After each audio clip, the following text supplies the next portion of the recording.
Salut à tous, alors aujourd'hui c'est une petite vidéo sur le VTX Furious FPV, là le nouveau qui fait Bluetooth. Moi j'ai pris celui-là pourquoi? Parce que comme avec mes nouvelles canopies en fait j'ai pas envie de me retrouver à faire un trou quelque part pour avoir accès au bouton de changement de fréquence et comme avec le script Taranis, moi j'aime pas trop ces trucs là. Je me suis dit je vais tester celui-là qui fonctionne avec le Bluetooth. Donc il y a juste le VTX qui est comme ceci. Là j'ai changé l'antenne, j'ai mis une antenne de VTX 03 parce que je préfère comme ça puis ça capte super bien. Et ici vous avez la petite puce, le module Bluetooth. Alors qu'est-ce qu'on peut voir dans la documentation? C'est un VTX qui fonctionne comme les autres VTX, c'est-à-dire qu'on a à la fois un bouton pour pouvoir changer les fréquences, ici là. Soit on utilise le bouton, soit on utilise la télémétrie avec les scripts Lua, ou soit, moi c'est pour ça que je l'ai pris, avec le module Bluetooth, on peut changer avec le téléphone, avec l'application ici, hein, qu'on va voir dans la suite de la vidéo, pour changer directement les fréquences depuis l'application avec le téléphone. Après il a toutes les gammes de fréquences, hein, A, B, E, F, race band, jusqu'à 8 channels.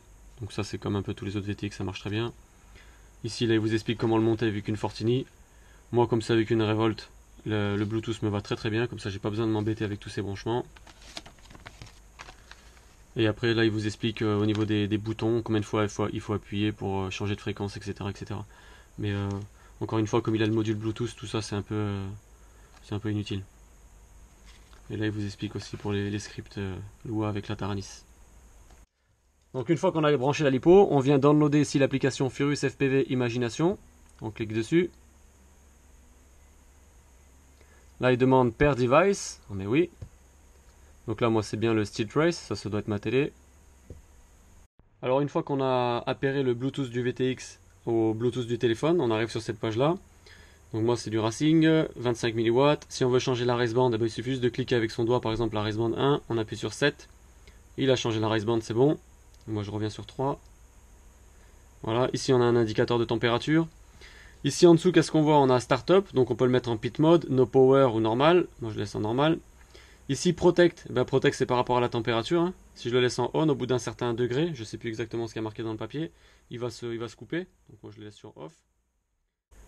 Le mode freestyle, lui, permet de pouvoir choisir soit les race bands, soit les autres gammes de fréquences, hein, les F, A, B, etc., etc., en 25 ou en 200.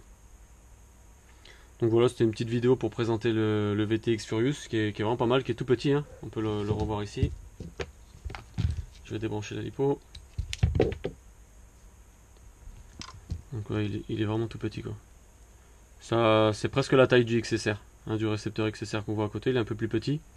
Le poids, j'en sais rien, on s'en fout.